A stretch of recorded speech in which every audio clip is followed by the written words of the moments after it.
ጥያቄ 1 ኖህ የማን ልጅ ነው? ሀ የላሜህ፣ ለ የሄኖክ፣ ሐመሩሃ የሴት።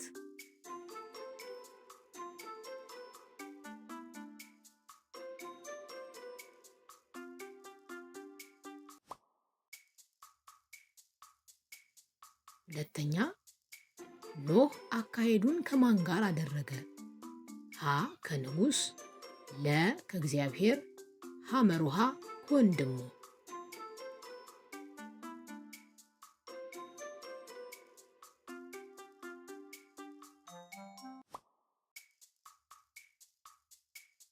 ሶስተኛ በኖህ ዘመን የነበሩ ሰዎች ምን ነበሩ? ሀ ደጎች፣ ለ ክፉዎች፣ ሐመሩሃ ድሃዎች።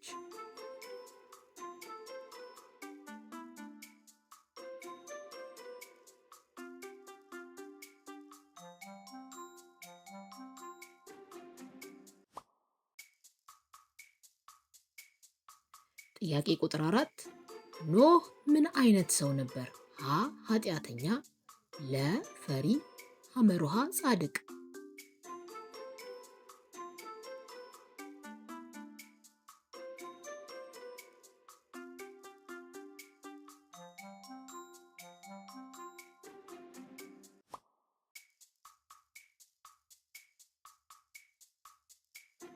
ጥያቄ ቁጥር 5 እግዚአብሔር ለኖህ ምን እንዲሰራ አዘዘው? ሀ ቤት፣ ለ መርከብ፣ ሐመሩሃ ግንብ።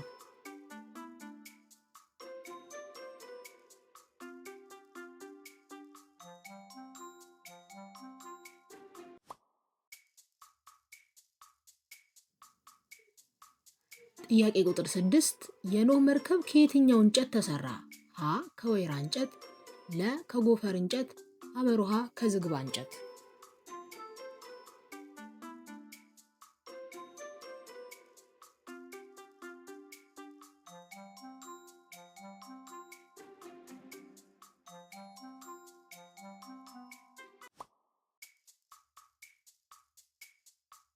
ሰባተኛ ኖህ ወደ መርከብ ማንን ይዞ እንዲገባ ታዘዘ? ሀ ጎረቤቶቹን፣ ለ ጓደኞቹን፣ ሐመሩሃ ቤተሰቡን።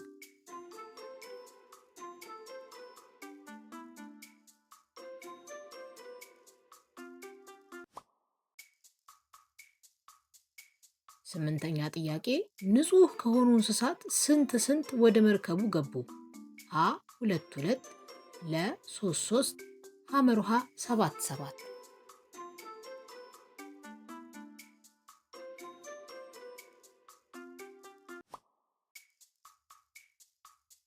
ጥያቄ ቁጥር 9 ንጹህ ካልሆኑ እንስሳት ስንት ወደ መርከቡ ገቡ? ሀ 1፣ ለ 2፣ ሐመሩሃ 4።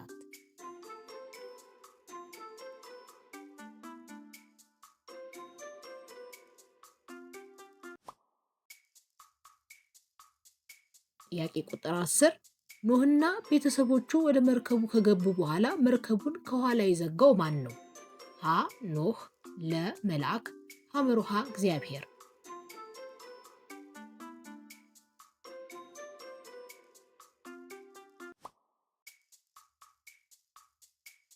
እግዚአብሔር ክፉዎችን ለምን ሊያጠፋ ወሰነ? ሀ ምድር በግፍ ስለተሞላች፣ ለ ስንፍና ስለበዛ፣ ሐመሩሃ ረሃብ ስለነበር።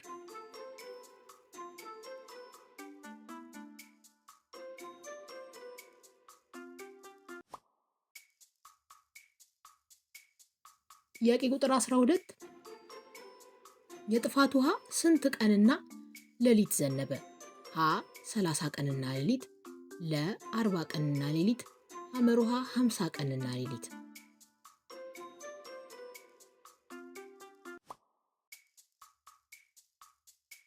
13ኛ ወደ ኖህ መርከብ መግባት ያልቻሉት እነማን ናቸው? ሀ ንጹህ እንስሳት፣ ለ ክፉዎች ሰዎች፣ ሐመሩሃ ወፎች።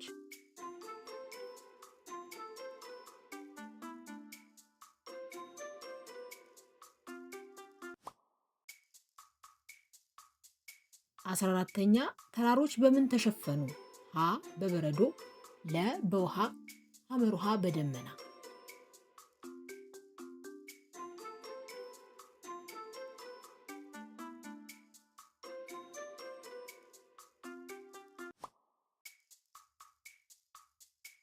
ጥያቄ ቁጥር 15 ኖህና ቤተሰቡ ከሞት የዳኑት እንዴት ነው? ሀ ወደ ተራራ በመሸሽ፣ ለ በመርከቡ ውስጥ ሆነው፣ ሐመሩሃ በዋሻ ተደብቀው።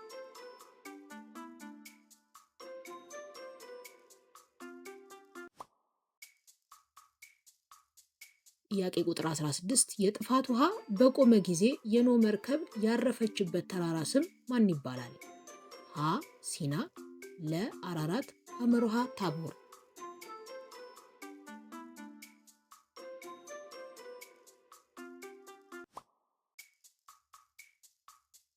ጥያቄ ቁጥር 17 ኖህ ከመርከቡ ከወጣ በኋላ ለእግዚአብሔር ምን አቀረበ? ሀ ስጦታ፣ ለ የምስጋና መስዋዕት፣ ሐመሩሃ ምስጋና ብቻ።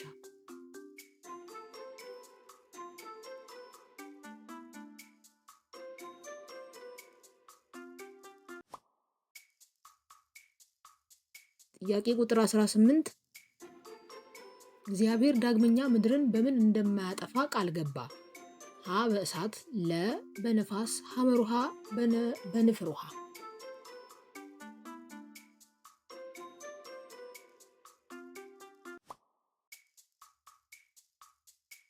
19ኛ የህይወት እስትንፋስ የነበራቸው ክፉዎች በጥፋት ውሃ ምን ሆኑ? ሀ ዳኑ፣ ለ ሞቱ፣ ሐመሩሃ ተደበቁ።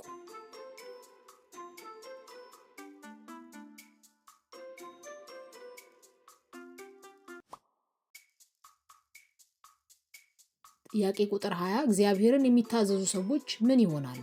ሀ ይቀጣሉ፣ ለ ከሞት ይድናሉ፣ ሐመሩሃ ይራባሉ።